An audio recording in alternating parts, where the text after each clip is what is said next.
Bonjour à toutes et à tous.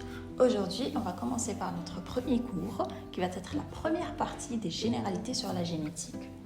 Tout d'abord, on va commencer par définir c'est quoi la génétique. La génétique est la science qui étudie les gènes. Elle étudie leur transmission de génération en génération ainsi que leur variation au sein des espèces. Donc, qu'est-ce qu'on veut dire avec la transmission de génération en génération? Ce qu'on appelle l'hérédité, qui est le processus de la transmission des caractères d'un parent à ses descendants. Les caractères sont les traits physiques, physiologiques ou comportementaux d'un organisme vivant déterminés par l'information contenue dans les gènes. Donc, nos gènes comportent des informations. Ces informations vont être traduites en protéines fonctionnelles. Si on veut définir un gène, donc on peut le définir par une unité de fonction qui comporte l'information génétique. Ce dernier, il est constitué de nucléotides.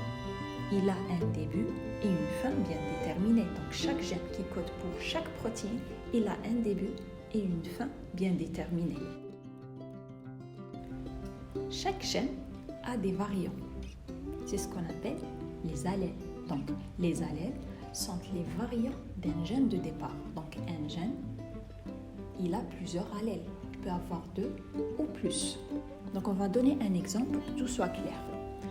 Donc dans la reproduction sexuée, chez les organismes vivants, implique la transmission des caractères. C'est ce qu'on a appelé l'hérédité, comme la couleur des yeux, la couleur des cheveux, la forme du visage, etc.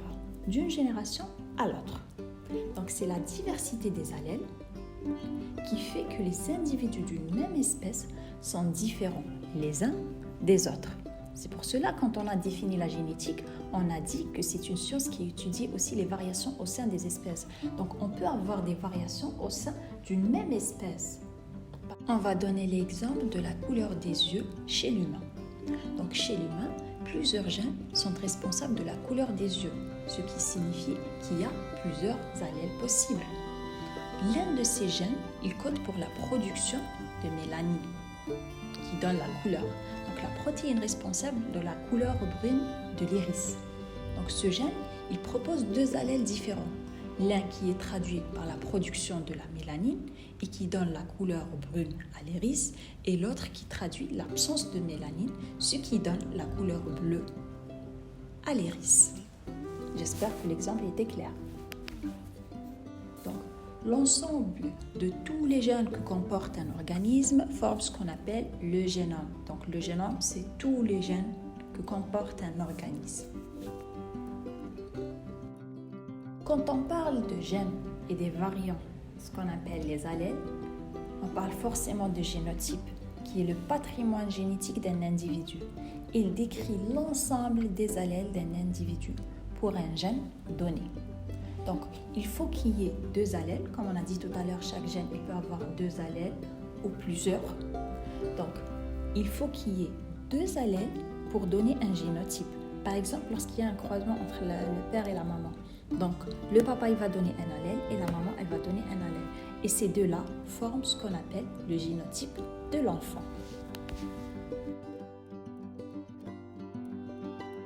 Autrement dit, le génotype est l'ensemble de gènes qui donnent un phénotype. Donc, le génotype, il s'agit de 2 allèles. Donc, soit ils peuvent être identiques ou différents, ces 2 allèles-là. Donc, ils donnent un phénotype. Donc, le phénotype, c'est quoi? C'est tout aspect visible ou bien qu'on peut le mettre en évidence par un test biologique. Donc, un aspect visible, on peut donner l'exemple de la couleur des cheveux, la couleur des yeux, etc. Ou bien qu'on peut le mettre en évidence par un test biologique. Il peut s'agir par exemple du système ABO. Donc, en faisant le test biologique, le groupage de la personne, on saura son groupage. Soit elle est A, soit elle est AB, soit elle est B. Donc le phénotype est la façon dont le génotype se manifeste. Il décrit donc l'apparence ou l'état d'un individu par un ou plusieurs caractères. Cependant, un même phénotype, il peut être exprimé par 2 génotypes différents. Cela est dû à la dominance de certains allèles, c'est-à-dire la possibilité d'un allèle ce qu'on appelle l'allèle dominant, de masquer l'expression d'un autre allèle qui est l'allèle récessif. On a deux notions, dominant et récessif. Donc un allèle dominant, c'est un allèle qui s'exprime lorsque l'individu possède une ou deux copies de cet allèle. Alors que l'allèle récessif, c'est un allèle qui ne s'exprime que lorsque l'individu en possède deux copies. On va illustrer ça par un exemple pour que tout soit clair.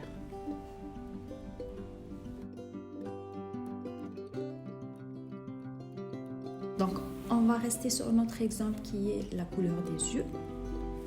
Donc déjà par convention, l'allèle dominant est représenté par une lettre majuscule alors que l'allèle récessif le sera par une lettre minuscule.